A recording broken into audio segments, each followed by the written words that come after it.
এ কি এত মানুষ নেড়া হচ্ছে কেন এখানে? তো বন্ধুরা, আজ বারুণী মেলায় গিয়ে আমি তো পুরো অবাক।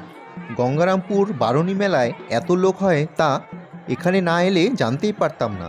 তাও আবার আজকের এই গরম ও রোদকে উপেক্ষা করে এত ভিড় সত্যি অবাক করে। আর বন্ধুরা, এখানেই রয়েছে ভগবান শ্রীকৃষ্ণের সময়ের অর্থাৎ দ্বাপর যুগের বাণ রাজার প্রতিষ্ঠিত শিবলিঙ্গ। আর এই বারুণী স্থানে সাধারণ মানুষের সাথে কিন্তু অনেক সাধু ঋষিরাও এখানে এসেছে। ফুল বেলপাতার চাপে নন্দীজিকে তো দেখাই যাচ্ছে না। মহাদেবের অবস্থাও একই রকম। এখানে কোথায় যে শিবলিঙ্গ খুঁজে পাওয়া মুশকিল। তো কোথায় বাণরাজার প্রতিষ্ঠিত সেই জাগ্রত শিবলিঙ্গ?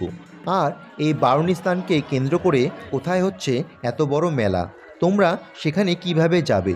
এই ঐতিহ্যবাহী মেলা কতদিন থাকবে তা বিস্তারিত জানতে ভিডিওটি শেষ পর্যন্ত দেখো। তো বন্ধুরা, আজ আমি চলে এসেছি দক্ষিণ দিনাজপুরের ঐতিহ্যবাহী বারুণী স্নান ও মেলা দেখতে। গঙ্গারামপুর বাসস্ট্যান্ড থেকে এই স্থানের দূরত্ব প্রায় 3.5 কিলোমিটার এবং গঙ্গারামপুর ফোয়ারা মোড় থেকে এই স্থানের দূরত্ব প্রায় 3 কিলোমিটার। যেহেতু এই মেলার সাথে বাণ রাজার প্রতিষ্ঠিত প্রাচীন ও জাগ্রত শিব মন্দির জড়িয়ে আছে, সেই কারণে শুধু এই জেলা নয়, পার্শ্ববর্তী বিভিন্ন জেলা থেকেও অসংখ্য ভক্তদের ভিড় জমে এই মেলাতে। এই গরম ও রোদের মধ্যেও এত মানুষের ভিড় যেমন অবাক করে আমাকে, কিন্তু তার থেকেও বেশি অবাক হই যখন নদীতে পৌঁছায়। নদীতে পৌঁছে দেখি নদী পুরো শুকনো, জলের কোনো চিহ্ন নেই। এরপরেই চোখ যায় দূরে দাঁড়িয়ে থাকা মানুষের ভিড়ে এবং সেই স্থানে পৌঁছে অসংখ্য ভক্তদের এই পুণ্যস্থানের দৃশ্য দেখতে পাই। সত্যি অসাধারণ সেই দৃশ্য।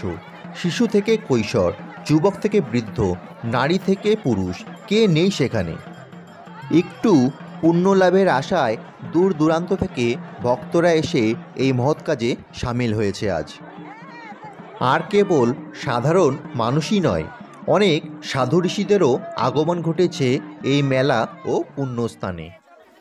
পুজোর জন্য বসেছে প্রয়োজনীয় সামগ্রীর বিভিন্ন দোকান। বহু মানুষ তো তাদের মানতস্বরূপ নিজের চুল ত্যাগ করছে এই স্থানে এসে। স্নানের পর ভক্তদের ভিড় জমে সেই প্রাচীন শিব মন্দিরে।